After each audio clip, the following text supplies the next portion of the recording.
Welcome to our channel, all friends. If you are new to my channel, please subscribe my channel and press the bell icon to stay update for new videos. Thanks. Let's start new video. Pirji, please give me a talisman so that my daughter can get married into a good family. She pleaded in a desperate voice, touching the feet of Pirji, whose red eyes glowed under the dim light. Pirji, whose real name was Qurban Shah, had recently arrived in the village. People from nearby villages flocked to him to get amulets. Morning and evening, his place was crowded with women, and money flowed in as if it were raining. It is often said that if you want to spread news, just tell a woman. No loudspeaker is needed. The word will spread within minutes. Pirji's fame also began through a woman. One day, Pirji was pacing outside his chamber when he heard the screams of Mai Janat, a local village woman who had been bitten by a scorpion. Her house was near his chamber, and her cries of agony reached him. "What is this noise, Shida?" Pirji asked his attendant. "Seems like a woman is in great pain, Pirji." "Then let's relieve her from her suffering," Pirji said as he quickly walked toward Maijanat's house, with Shida following behind. They entered without knocking and saw a terrifying scene. Maijanat was writhing in pain in the dusty courtyard, while her husband Karim stood helplessly, watching her suffer. "What happened?" Pirji asked. "I don't know, Pirji. She keeps saying it feels like something is stinging her thigh," Karim replied in panic. Pirji swiftly knelt down, grabbed Maijanat's feet, placed them on his knees, and began murmuring something under his breath. As he continued reciting, her pain started to subside. Gradually, her cries turned into soft sobs until she finally stopped writhing. Within moments, her eyes closed, and she drifted into a light sleep. Pirji and Karim carried her to a charpoy while Pirji continued reciting verses. About half an hour later, she opened her eyes and smiled at them. "Do you feel any pain now?" Pirji asked. "No, not at all. I feel nothing anymore," she said. "There is swelling on your foot. Warm a stone and massage the area with it tonight. You will feel better, inshallah," Pirji advised as he stood up. "Pirji, would you like to eat something?" Karim asked, suddenly remembering hospitality. "No, thank you," Pirji replied and left with Shida. Just 2 days after this incident, women began crowding Pirji's chamber, eager to get amulets from him. Initially, he gave them away for free, but as his popularity grew, he started charging money. His earnings increased, and soon he expanded his chamber, adding 2 more rooms, one for women and one for men. However, men rarely visited. It was the women who swarmed his place. Often there was not even space to stand in the women's section. Shida managed the crowd, allowing 1 woman inside at a time. Some came hoping for a good marriage proposal for their daughters. Some wanted their husbands to be devoted only to them, never even glancing at their mothers. Some young women sought charms to make their lovers fall at their feet, while others wanted spells to prevent their daughters' rejected suitors from marrying someone else. One man even came complaining, "Pirji, Ramzu's wheat fields yield more than mine. Please give me a talisman so that his crops fail."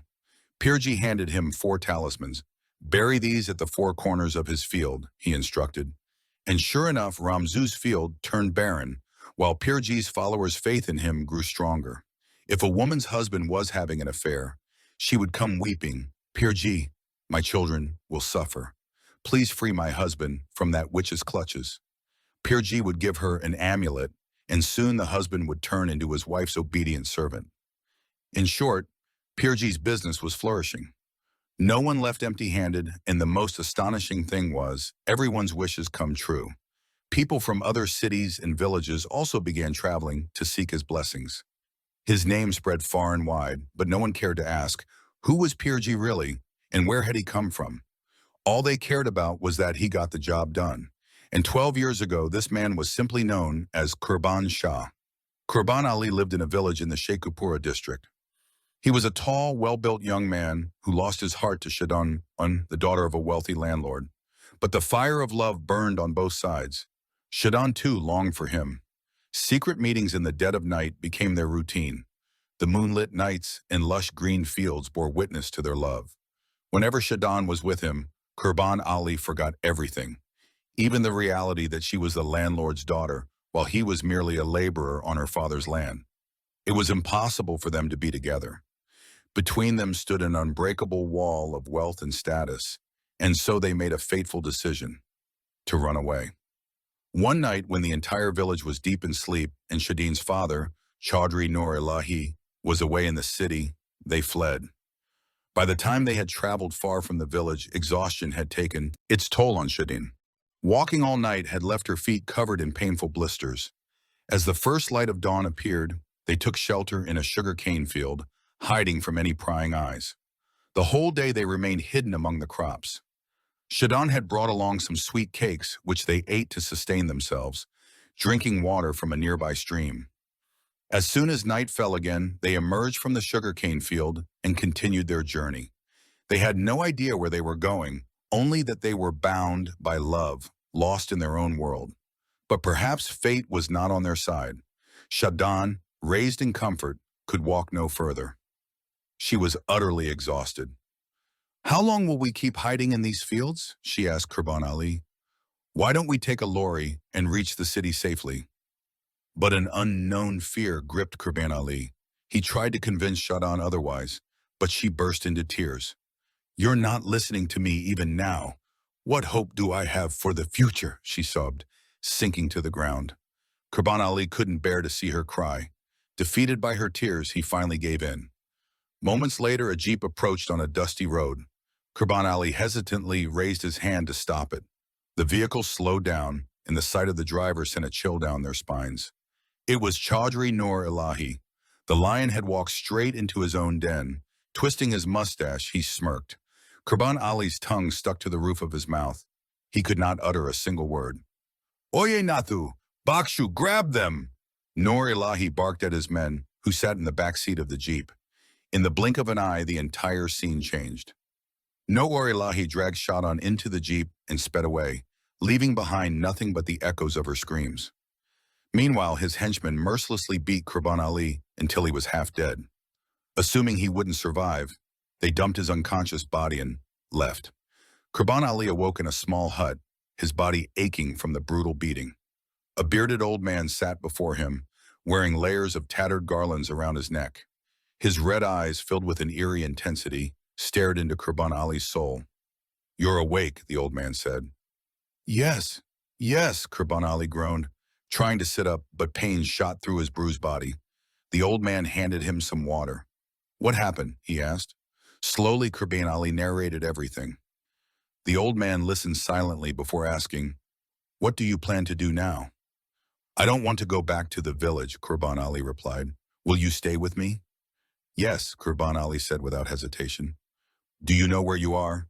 the old man asked. Qurban Ali shook his head. "This place has no name. It is a jungle. I live here in devotion to the Almighty. If you also wish to find solace, then dedicate yourself to Him. Lose yourself in His love, and you will find peace in both this world and the hereafter," the old man said. Qurban Ali hesitated. "But how do you survive here?" The old man chuckled. "He who provides for the tiniest creature within a rock also provides for me. Once every fortnight, I go to the city and bring back supplies. Sometimes people come seeking prayers, and they leave offerings." Time passed. The old man remained unbothered by the world. One day, Qurban Ali fell to his knees before him. "Pirji, please take me as your disciple," he pleaded. The old man smiled. "On one condition." "I accept any condition," Qurban Ali said eagerly.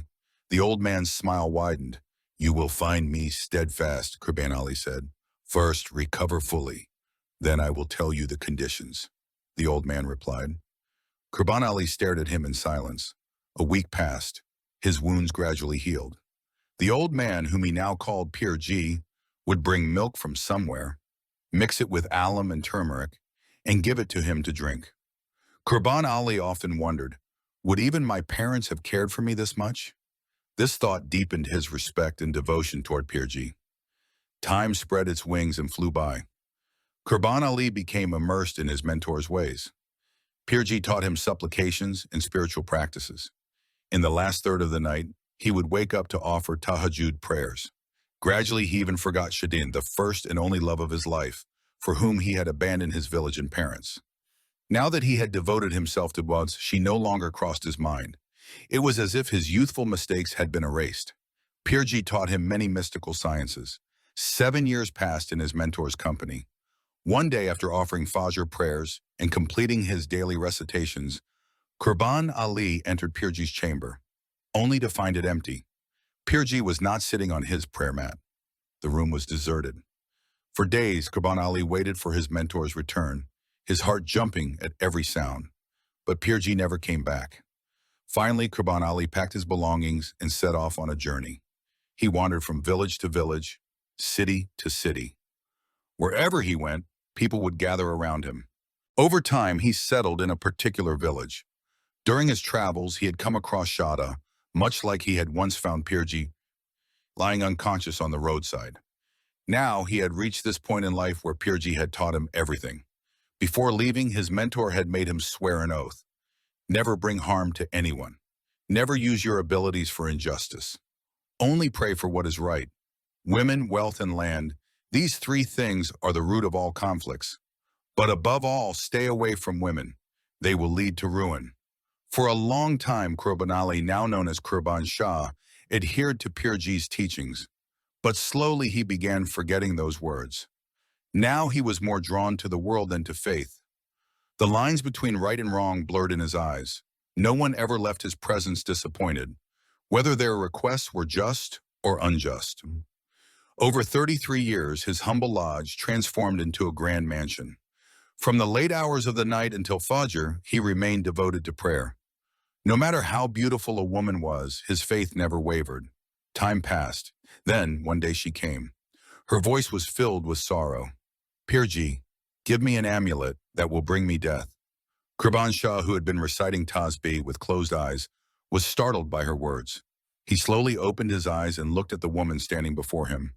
Her complexion was pale, her cheeks sunken. Dark circles shadowed her eyes, which carried a haunting emptiness that made Qurban Shah's heart ache. He gazed at her disheveled hair. "Why do you seek death?" he asked. "For peace, Pirji. Either grant me peace or let me die. One of the two must happen." Tears streamed from her hollow eyes as she spoke. "How long have you been without peace?" Qurban Shah asked, locking eyes with her. She seemed lost in the desert of her thoughts. At last, Qurban Shah broke the silence. "Perhaps since you were separated from Qurban Ali?" Her eyes widened in shock. "Pirji, how do you know?" "I know everything," Qurban Shah replied.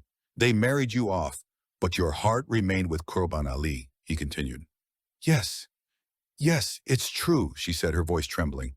"Pirji, when I had my first child, I accepted my fate. But my husband never trusted me.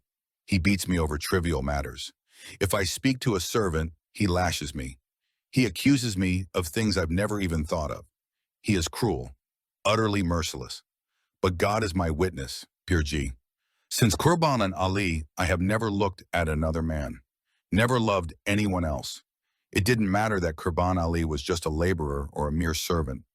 He was my first and last love. Even after bearing 5 children from my husband, I have never been able to love him.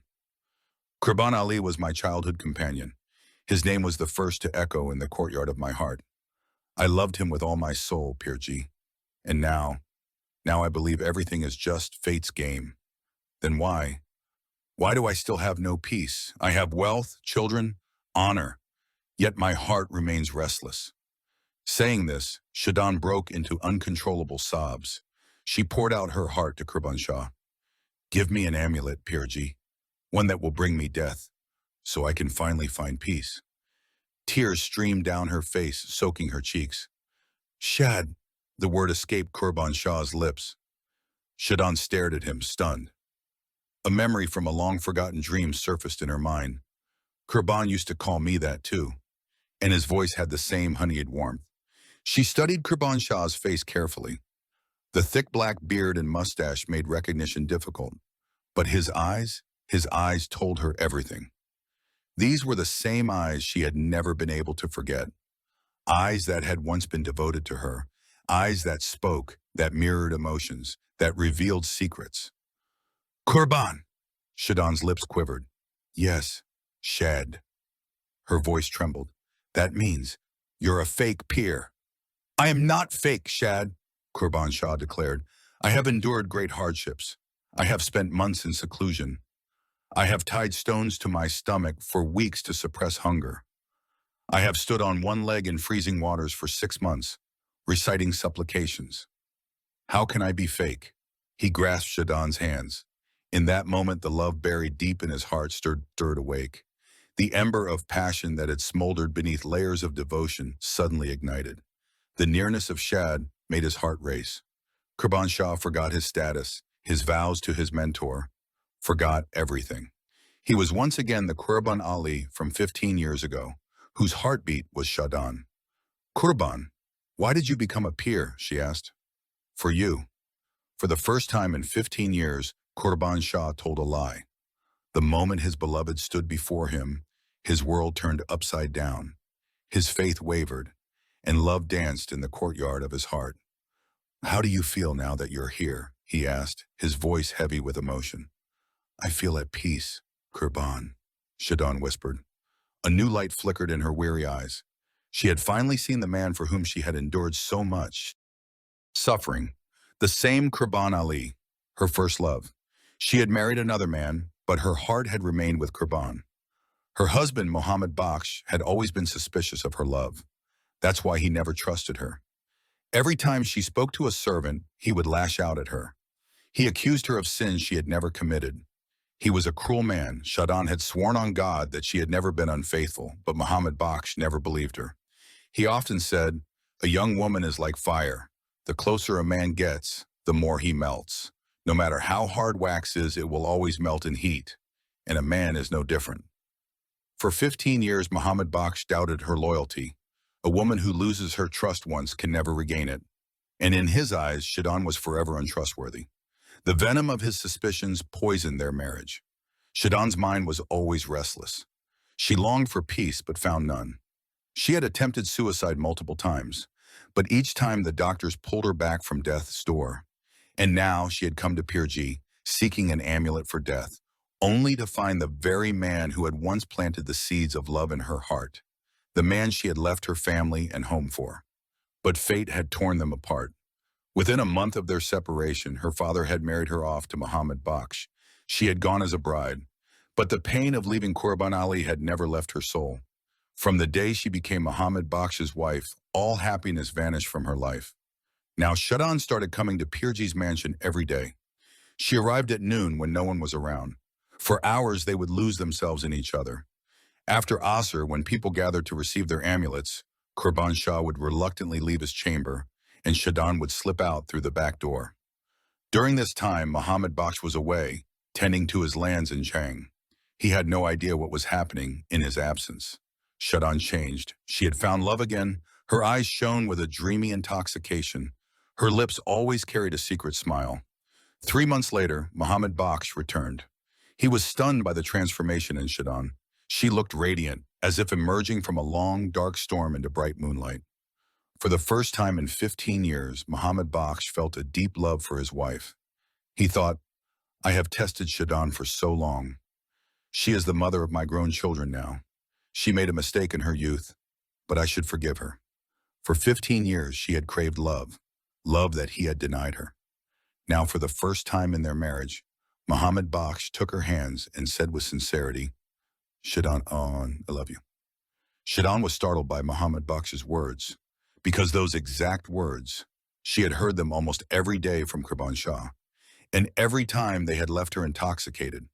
But now, hearing them from Mohammed Bakhsh, she only stared at him with wide, unblinking eyes. You don't believe me, do you, silly woman? Mohammed Bakhsh said, laughing softly. He lifted her hand to his lips. I know now you are a good woman.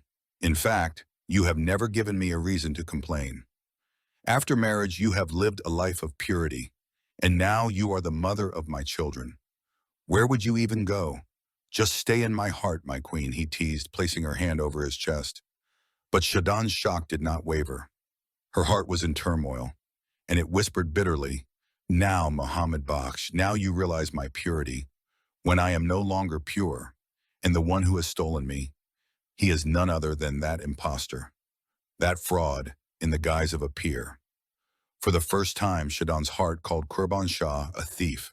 She pulled her hand away from Mohammed Baksh's grasp and quickly retreated to her room. Mohammed Baksh, still chuckling, followed her, circling around her like a lovesick bird. At that moment, all Shadon wanted was to tell him, "Leave me alone." But she couldn't say it.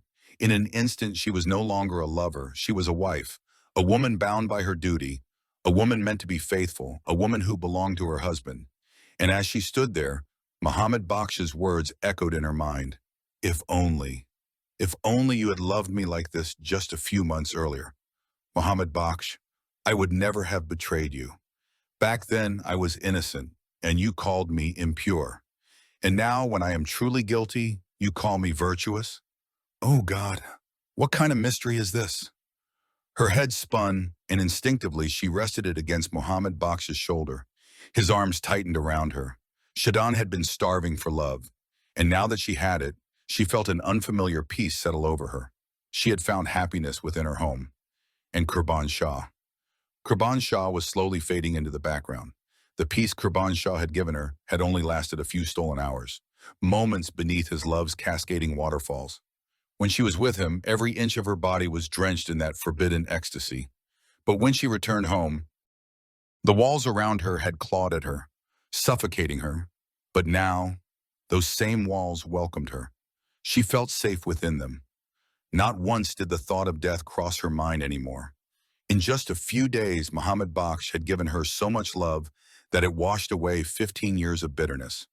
And yet, sometimes, Shadon felt an ache deep in her soul.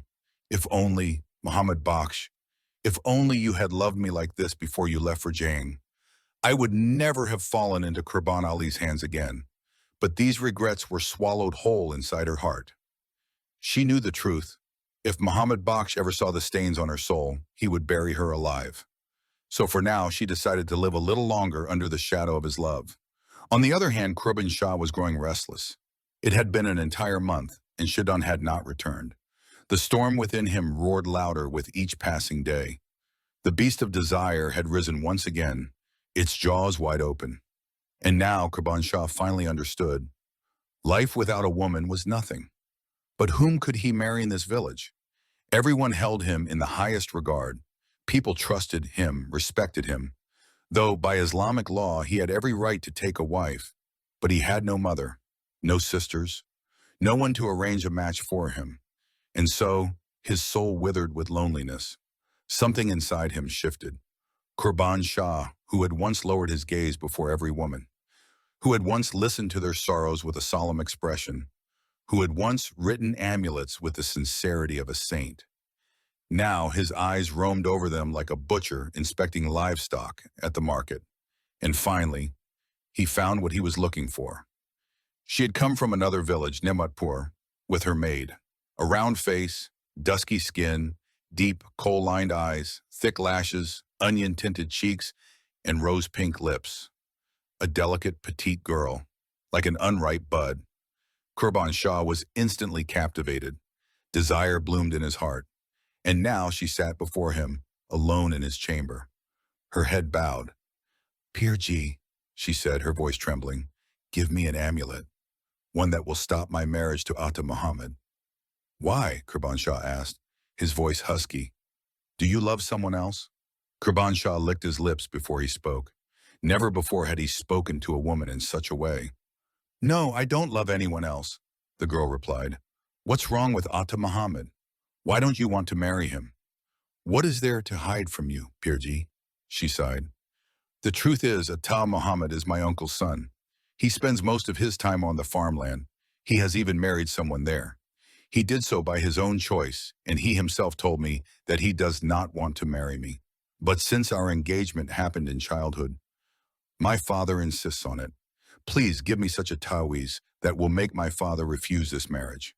She explained everything in detail. "What is your name?" Kurban Shah asked with great interest. "Nazira," she answered. "Is your father a landlord?" "Yes," she quickly replied. "He owns 15 marabas of land." "Ah," Kurban Shah chuckled. Then he began writing the amulet. "Keep this taweez under a heavy trunk in your room," he instructed. "And this second one, mix it in your father's milk before he sleeps. He drinks milk at night, right?" Yes, my father drinks milk," Nazira nodded innocently. My mother warms it for him every night. She then untied the edge of her dupatta, revealing the rupees wrapped inside, and extended them toward Kurban Shah. Keep it, he said in a honeyed tone. Nazira hesitated, misunderstanding.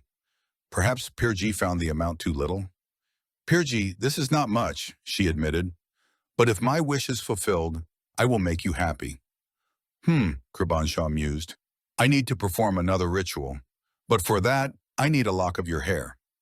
He seemed lost in thought for a moment before standing up and fetching a pair of scissors from a nearby shelf. Nazira hesitated briefly. Then she unbraided her thick, dark hair and snipped off a small lock, handing it to Kurban Shah. As she did, Kurban Shah noticed tears glistening in her eyes. Hair was a woman's pride, and she had just sacrificed her pride for him. Then, then she left. Many women came to see Kurban Shah that day, but his mind was preoccupied with Nazira. That night, as he prepared for his nightly prayers and rituals, he found himself thinking of his late Piro Murshid for the first time in years. The vows he had once made, the oaths he had sworn. His heart whispered in warning. What are you doing, Kurban? That innocent girl just left today. Why are you about to ruin her life? This is beneath you. Call Shadon back. With a sigh, Kurban Shah placed Nazira's hair carefully on the shelf and went to sleep without performing his ritual. The next morning, he did something unusual. He went for a long walk in the fields, and that's when he saw Shadon. Immediately, he rushed toward her. Shadon, you haven't come, he said, urgency laced in his voice. His desperation was impossible to miss.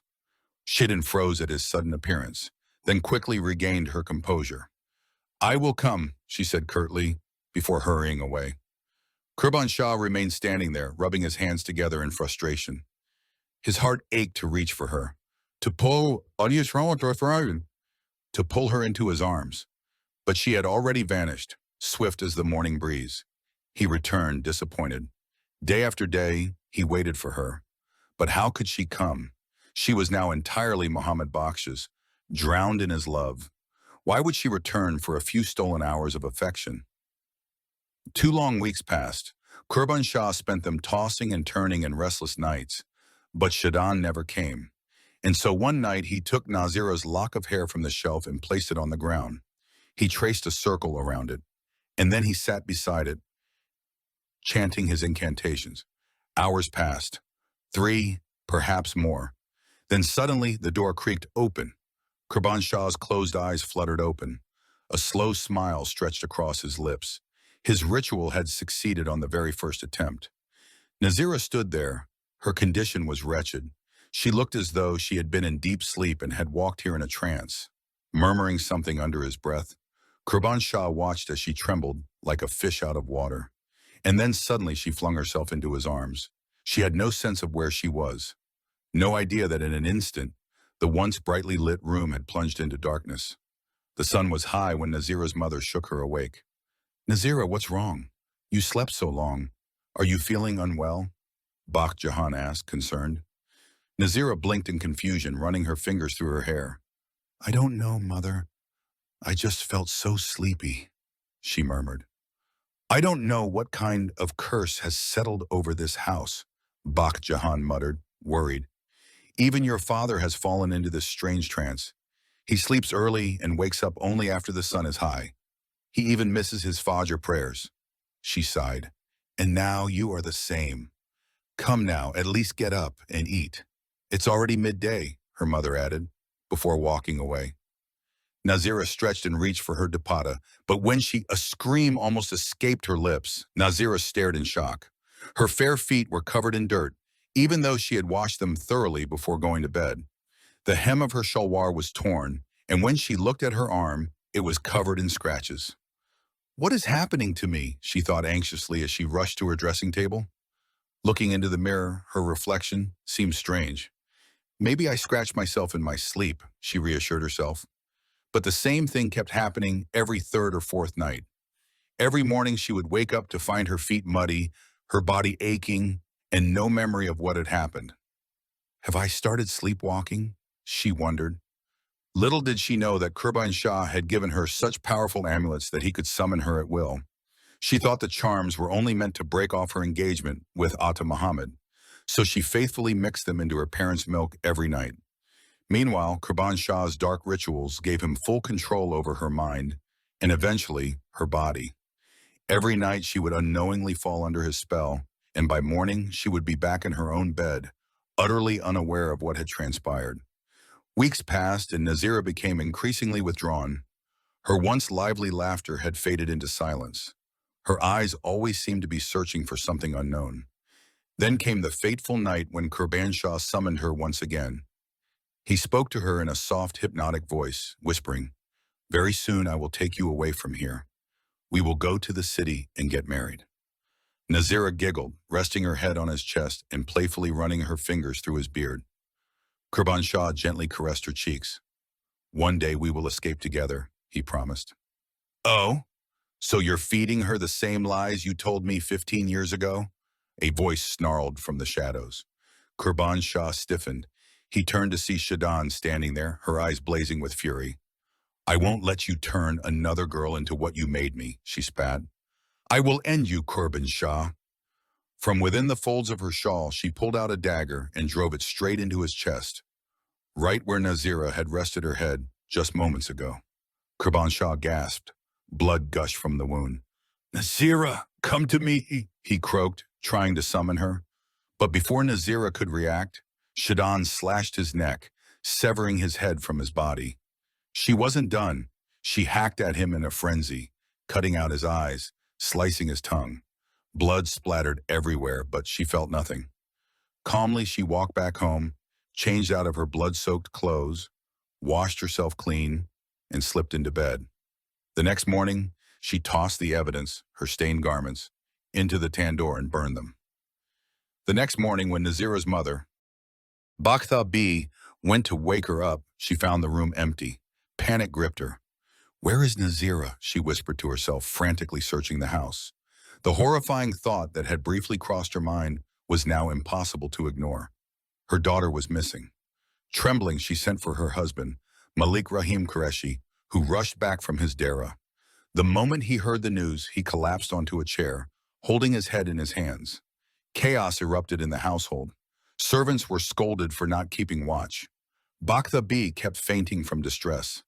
Malik Rahim sent out search parties, ordering his men to find Nazira at any cost. A heavy silence settled over the dera, a place once filled with Malik Rahim's booming laughter. Now he sat there defeated and broken. Pulled it off her body, she froze, horrified. A scream almost escaped her lips. Nazira stared in shock. Her fair feet were covered in dirt, even though she had washed them thoroughly before going to bed. The hem of her shalwar was torn, and when she looked at her arm, it was covered in scratches. "What is happening to me?" she thought anxiously as she rushed to her dressing table. Looking into the mirror, her reflection seemed strange. "Maybe I scratched myself in my sleep," she reassured herself. But the same thing kept happening every third or fourth night. Every morning, she would wake up to find her feet muddy, her body aching, and no memory of what had happened. "Have I started sleepwalking?" she wondered. Little did she know that Kurban Shah had given her such powerful amulets that he could summon her at will. She thought the charms were only meant to break off her engagement with Atta Muhammad, so she faithfully mixed them into her parents' milk every night. Meanwhile, Kurban Shah's dark rituals gave him full control over her mind and eventually her body. Every night she would unknowingly fall under his spell, and by morning she would be back in her own bed, utterly unaware of what had transpired. Weeks passed, and Nazira became increasingly withdrawn. Her once lively laughter had faded into silence. Her eyes always seemed to be searching for something unknown. Then came the fateful night when Kurban Shah summoned her once again. He spoke to her in a soft, hypnotic voice, whispering, "Very soon I will take you away from here. We will go to the city and get married." Nazira giggled, resting her head on his chest and playfully running her fingers through his beard. Kurban Shah gently caressed her cheeks. "One day, we will escape together," he promised. "Oh, so you're feeding her the same lies you told me 15 years ago?" A voice snarled from the shadows. Kurban Shah stiffened. He turned to see Shadan standing there, her eyes blazing with fury. I won't let you turn another girl into what you made me, she spat. I will end you, Kurban Shah. From within the folds of her shawl, she pulled out a dagger and drove it straight into his chest, right where Nazira had rested her head just moments ago. Kurban Shah gasped. Blood gushed from the wound. Nazira, come to me, he croaked, trying to summon her. But before Nazira could react, Shaddan slashed his neck, severing his head from his body. She wasn't done. She hacked at him in a frenzy, cutting out his eyes, slicing his tongue. Blood splattered everywhere, but she felt nothing. Calmly, she walked back home, changed out of her blood-soaked clothes, washed herself clean, and slipped into bed. The next morning, she tossed the evidence, her stained garments, into the tandoor and burned them. The next morning, when Nazira's mother, Baktha B, went to wake her up, she found the room empty. Panic gripped her. Where is Nazira? She whispered to herself, frantically searching the house. The horrifying thought that had briefly crossed her mind was now impossible to ignore. Her daughter was missing. Trembling, she sent for her husband, Malik Rahim Qureshi, who rushed back from his dera. The moment he heard the news, he collapsed onto a chair, holding his head in his hands. Chaos erupted in the household. Servants were scolded for not keeping watch. Baktha B kept feigning from distress. Malik Rahim sent out search parties, ordering his men to find Nazira at any cost. A heavy silence settled over the dera, a place once filled with Malik Rahim's booming laughter. Now he sat there, defeated and broken. It was late afternoon when Shaddan arrived at Malik Rahim Qureshi's mansion, bringing Nazira with her. The man whom Malik Rahim had sent to search for his daughter had already left to inform him of her return. Shortly after, Malik Rahim arrived at the mansion, accompanied by his nephew, Atta Muhammad. Malik Rahim was furious, his fists clenched, and his eyes burned with rage when he saw Nazira. Nazira was completely unaware of her surroundings. Her hair was disheveled, her clothes stained with blood. Bury her alive! Malik Rahim's voice thundered through the mansion. Baktha B, overcome with despair, rushed forward and clutched Malik Rahim's feet, pleading for mercy. Nazira, however, remained indifferent. She stood motionless, unbothered by the chaos around her. Instead of cowering in fear at her father's anger, she smiled. Wait, Malik G. She is not in her senses, Shaddan interrupted. What do you mean? Malik Rahim's tone softened slightly, and Baktha B looked up at Shaddan with hopeful eyes. Your daughter is innocent, Malik G. Shaddan then recounted the entire ordeal, how Nazira had been trapped under the influence of an evil man, controlled against her will. How did you know that Nazira was in Kurban Shah's chamber? Atta Muhammad questioned.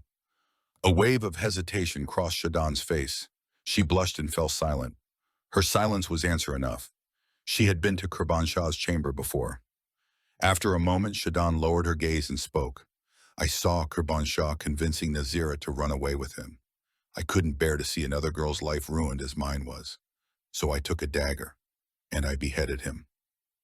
A deep silence settled over the room.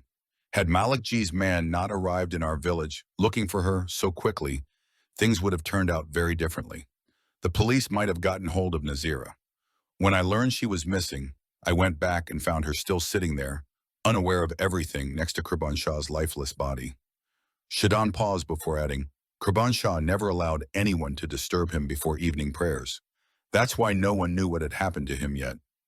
Malik Rahim's voice trembled as he asked, but how did Nazira end up in Kurban Shah's chamber? Atta Muhammad felt as if a dagger had pierced his heart. He alone understood why Nazira had been going to Kurban Shah, but he could not reveal it in front of Malik Rahim.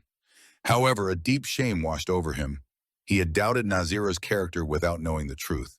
Breaking the heavy silence, Shaddan pleaded, Malik G, no one must ever know about this. I have young children, and we are honorable people. Of course, sister, you are our savior, Malik Rahim replied, pressing her hands to his eyes in gratitude.